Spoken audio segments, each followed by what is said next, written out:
નમસ્કાર દોસ્તો, વિડીયોમાં ફરી એક વખત તમારું સ્વાગત કરું છું।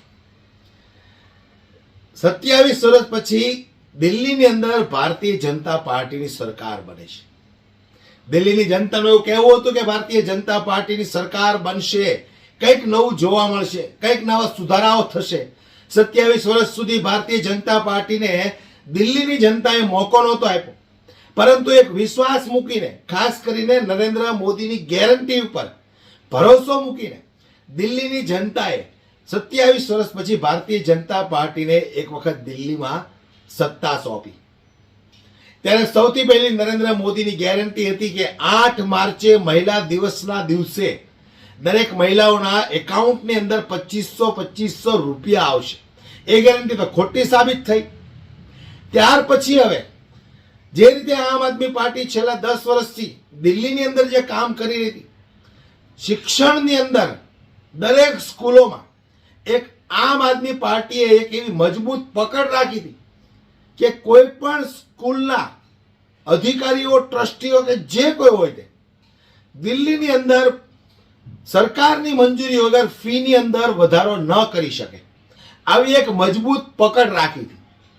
પરંતુ આજે 27 વર્ષ પછી ભારતીય જનતા પાર્ટીની સરકાર બની એટલે દિલ્હીની અંદર હવે સ્કૂલોની અંદર ફીસ વધારવાનું ચાલુ થઈ ગયું। પણ હવે આ તો દિલ્હીની જનતાને જોવાનું છે। એમને એમ હતું કે અમે ઉધરસ જેવી બીમારીને બહાર કાઢશું, પરંતુ શું કરીએ, ઉધરસ જેવી બીમારીને બહાર કાઢી અને કેન્સરને નોતર્યું છે। તો હવે દિલ્હીની જનતાને કેટલું કેટલું ભોગવવાનું છે એ આવનારા સમયમાં જોવાનું રહેશે। પણ હાલ જે રીતે દિલ્હીની અંદર સરકારી સ્કૂલો, પ્રાઇવેટ સ્કૂલોની અંદર જે ફીસ વધારા ચાલુ થયા છે એ બાબતને લઈને પૂર્વ શિક્ષણ મંત્રી મનીષ સિસોદિયા શું બોલ્યા છે, आओ આપણે જરા વિસ્તારથી સાંભળીએ दोस्तों। वैसे तो आप देख ही रहे हैं कि जब से दिल्ली में भारतीय जनता पार्टी की सरकार बनी है, रोजाना दिल्ली के लोगों के हित के लिए कुछ ना कुछ वो उल्टा काम कर रहे हैं, उनके हित के खिलाफ। वो चाहे बसों में महिलाओं के टिकट से लेके और भी जितनी स्कीम्स केजरीवाल जी ने चलाई हुई थी, मोहल्ला क्लिनिक बंद कराने से लेके अस्पतालों में दवाइयाँ मिलनी बंद हो गई हैं, टेस्ट होने बंद हो गए हैं, इन सब से लेके हर रोज़ कुछ ना कुछ इस तरह की हरकत कर रहे हैं जिससे दिल्ली के लोग परेशान हों। उनको बिल्कुल चिंता नहीं है दिल्ली के लोगों की। अभी पिछले दिनों में हमने देखा कि किस तरह से पावर कट पूरी दिल्ली में 10 साल में केजरीवाल जी ने बड़ी मुश्किल से ठीक किए थे। बिजली कटौती के घटनाएं उसको नीचे लाए थे, लेकिन बीजेपी के आते ही वो फिर से शुरू हो गई हैं। अभी जो सबसे बड़ी चिंता की बात है वो ये है कि प्राइवेट स्कूलों ने मनमाने तरीके से फीस बढ़ानी शुरू कर दी है दिल्ली में। आपको याद होगा कि 2015 में जब मैं सरकार में था और शिक्षा मंत्री बना था तो उस वक्त प्राइवेट स्कूलों की मनमानी फीस पर लगाम लगाई गई थी। यह सुनिश्चित किया गया था कि कोई भी प्राइवेट स्कूल मनमाने तरीके से फीस नहीं बढ़ाएगा। उससे पहले खुला राज चलता था। एक बार आपका बच्चा किसी प्राइवेट स्कूल में दाखिला हो गया तो 2015 से पहले ये स्थिति ये थी कि उसके बाद आप हर साल कितने में लुटेंगे और अगले साल कितना बढ़ के लुटेंगे ये पेरेंट्स के हाथ में होता ही नहीं था, मन मर्जी से फीस बढ़ा देते थे। लेकिन 2015 में हमने एक एक स्कूल का ऑडिट कराया, बड़े से बड़े, छोटे से छोटे स्कूल का CAG एम्पेनल्ड CS से चार्टर्ड अकाउंटेंट्स को हायर किया, उनसे एक एक स्कूल का ऑडिट कराया और हर एक स्कूल को ताकीद की कि कोई भी स्कूल सरकार से बिना पूछे फीस नहीं बढ़ाएगा। सरकार की परमिशन लेनी जरूरी कर दिया और केवल उन स्कूलों को परमिशन दी गई जिनमें CAG के ऑडिटर्स ने, जो चार्टर्ड अकाउंटेंट्स थे, उन्होंने कहा, CAG एम्पेनल चार्टर्ड अकाउंटेंट्स ने कहा कि हाँ जी, इनके पास कोई पैसा नहीं है, इनको सैलरी बढ़ाने के लिए, टीचर्स की सैलरी देने के लिए पैसे की जरूरत है, इसलिए फीस बढ़ाना जरूरी है। उसके अलावा हमने किसी स्कूल को फीस बढ़ाने की परमिशन नहीं दी। एक एक स्कूल की जांच कराई। एक एक स्कूल की जांच में हमने देखा कि किसी के पास 30 करोड़ रुपए पड़े हुए हैं, किसी के पास 40 करोड़ रुपए पड़े हुए हैं, किसी के पास में 100 करोड़ रुपए पड़े हुए हैं। किसी स्कूल को जिसके पास पैसा पड़ा हुआ था हमने पैसे बढ़ाने की इजाजत नहीं दी। उसके बाद बहुत सारे स्कूल कोर्ट गए हमारे खिलाफ, हमने, और वो बड़े से बड़ा वकील लेके गए क्योंकि पेरेंट्स की खुली लूट चल रही थी। खुलेआम पेरेंट्स को लूटा जा रहा था प्राइवेट स्कूलों द्वारा 2015 से पहले। जब हमने उनकी लूट बंद की तो बड़े से बड़े प्राइवेट स्कूल, कई प्राइवेट स्कूल कोर्ट में जाके खड़े हुए, वहां पे बड़े बड़े वकील खड़े किए। तो सरकार ने भी इस लूट को बंद करने के लिए बड़े से बड़ा वकील करके कोर्ट में मुकदमे जीते। आप अगर देखेंगे तो मेरे कार्यकाल के दौरान 10 साल के दौरान दिल्ली सरकार के सबसे ज्यादा मुकदमे अगर किसी विभाग के थे कोर्ट में तो प्राइवेट स्कूलों के थे, क्योंकि सरकार ने प्राइवेट स्कूलों की मनमानी पर रोक लगाई थी, प्राइवेट स्कूलों को फीस नहीं बढ़ाने दी थी, प्राइवेट स्कूलों को दिल्ली के पेरेंट्स को लूटने से रोक दिया था। लेकिन भारतीय जनता पार्टी की सरकार आते ही प्राइवेट स्कूलों को खुली छूट मिल गई है पेरेंट्स को लूटने की। आपको दिल्ली के लोगों ने सरकार चलाने के लिए चुना है, आपको दिल्ली के लोगों ने उन वादों के लिए चुना है जो आपने चुनाव में किए थे। 2,500 रुपए देने के लिए चुना है, आपको गैस का सिलेंडर देने के लिए चुना है। आपको दिल्ली के लोगों ने इसलिए तो नहीं चुना था कि आप आते ही प्राइवेट स्कूलों की फीस बढ़ा दो, उन्हें मनमानी लूट करने की छूट दे दो, लेकिन शुरू हो गया। आज मैं आपके पास में लेके आया हूं कि किस तरह से कुछ दिनों से मैं देख रहा हूं अखबारों में कितने सारे स्कूलों ने खुलेआम फीस बढ़ा दी है बिना किसी सरकारी उसके, और पेरेंट्स को कह रहे हैं कि बच्चों के लिए दरवाजे बंद कर दिए गए हैं। अब किसी का बच्चा 11वीं में पढ़ रहा है, उससे एल्कॉन स्कूल है, एल्कॉन पब्लिक स्कूल, 11वीं 12वीं में 12,000 रुपए फीस थी, एक साल अचानक 13,000 कर दी। इसी तरह से सलवान पब्लिक स्कूल है, सलवान पब्लिक स्कूल की 9,000 फीस थी, 10,985 यानी सीधे सीधे 11,000 कर दी।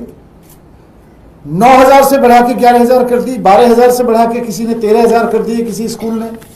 एंजल्स पब्लिक स्कूल है, एंजल्स पब्लिक स्कूल ने सीधे सीधे ब्लैंकेट ऑर्डर दे दिया है कि सारे बच्चों की फीस अब 11% बढ़ जाएगी। किस लिए बढ़ जाएगी भाई?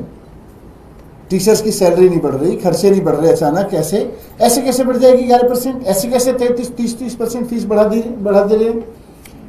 क्योंकि उनको पता है कि अब ऐसी सरकार है जिनको कोई फर्क नहीं पड़ता है, जो शामिल है इस लूट में। इसी तरह से रुक्मिणी देवी पब्लिक स्कूल है, उसने भी ब्लैंकेट 10% फीस बढ़ाने का ऑर्डर जारी कर दिया है कि सारे पेरेंट्स को 10% ज्यादा देनी पड़ेगी फीस।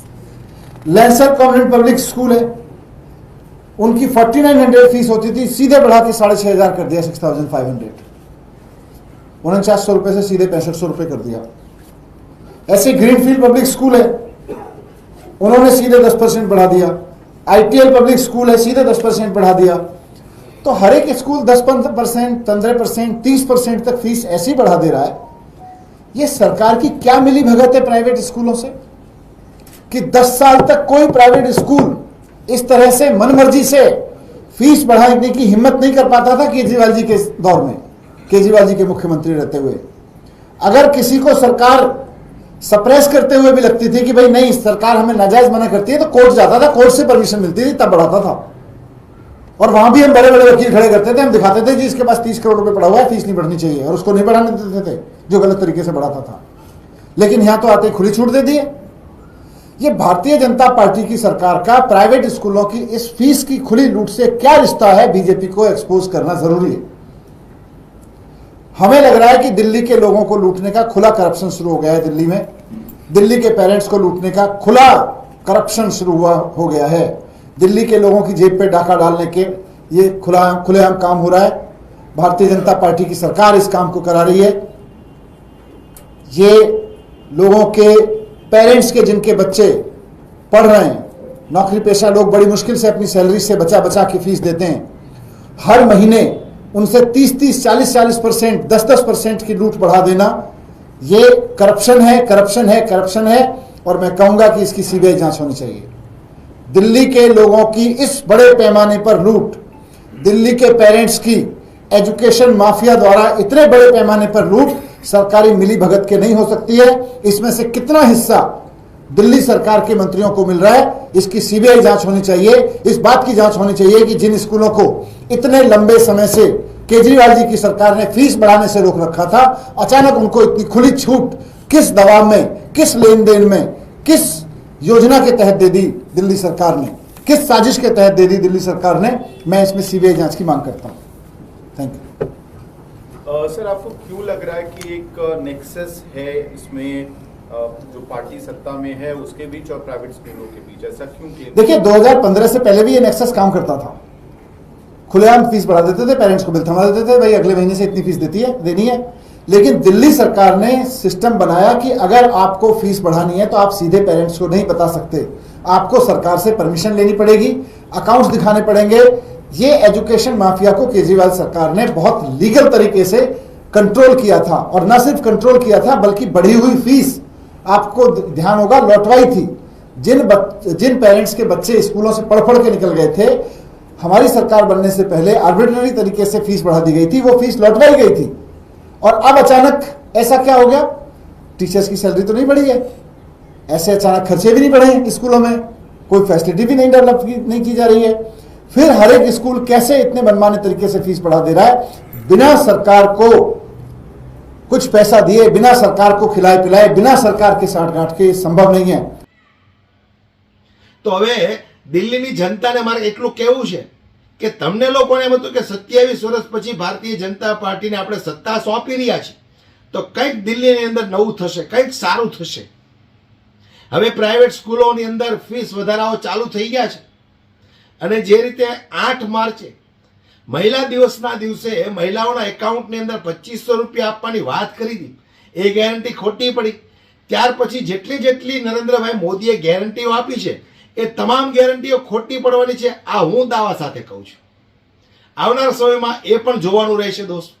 હાલ આ વિડીયો બાબતે તમારું શું કહેવું છે મને કોમેન્ટ બોક્સમાં કોમેન્ટ કરીને જરૂરથી જણાવજો। વિડીયોને વધુમાં વધુ શેર કરી દરેક લોકો સુધી પહોંચાડો। જય હિન્દ।